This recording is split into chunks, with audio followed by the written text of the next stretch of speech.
예, 비하인드 뉴스를 시작하겠습니다. 최재원 기자가 나와 있습니다.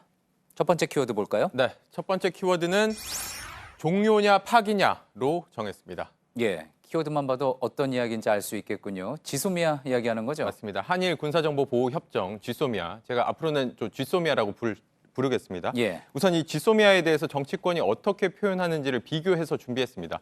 직접 들어보시죠. 예.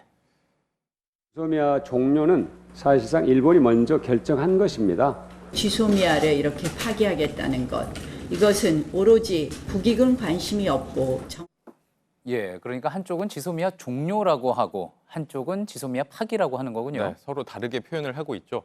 이 청와대 입장은 파기가 아니라 종료라는 것입니다. 예. 이 GSOMIA 같은 경우에는 매년 갱신이 되는 것이고 올해 역시도 종료 시점이 있는데 그 시점에 맞춰서 더 이상 연장하지 않은 것이다. 그렇기 때문에 파기가 아니라 종료한 것이다라고 설명을 하고 있습니다. 예.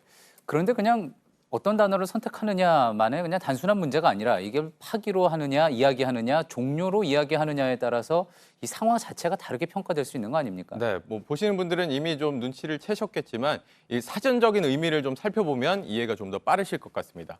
종료 같은 경우에는 어떤 행동이나 일 따위가 끝남을 의미하고 파기는 계약, 조약, 약속 따위를 깨트려 버림으로 좀 이해할 수 있는데 그래서 어떤 표현을 쓰느냐에 따라서 의미가 다르게 받아들여질 수 있고 특히나 이 한일 두 나라 사이에 어느 쪽에 책임이 있느냐의 문제도 갈리게 되는 겁니다. 예. 이 파기라는 표현을 쓰게 되면 우리 정부가 일방적으로 약속을 깬 것처럼 들리게 되고요.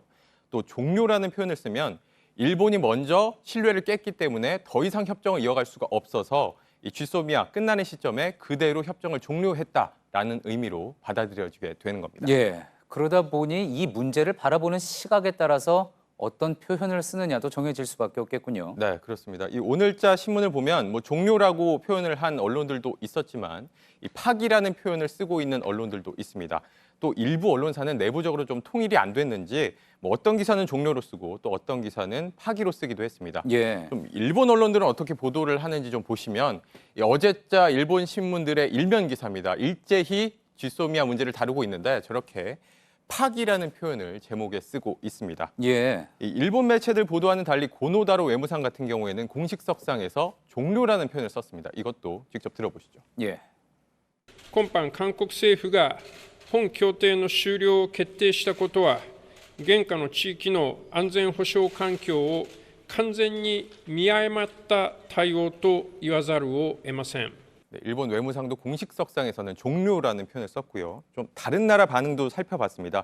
미국 국방부 대변인 같은 경우에는 갱신을 보류했다라는 표현을 썼고요. 예. 또 CNN, 로이터, 타임스, BBC 같은 외국의 유력 언론들 같은 경우에는 엔드, 종료, 캔슬, 취소, 터미네이티드, 파기 이런 서로 다른 표현들을 쓰고 있는 모습이었습니다. 예.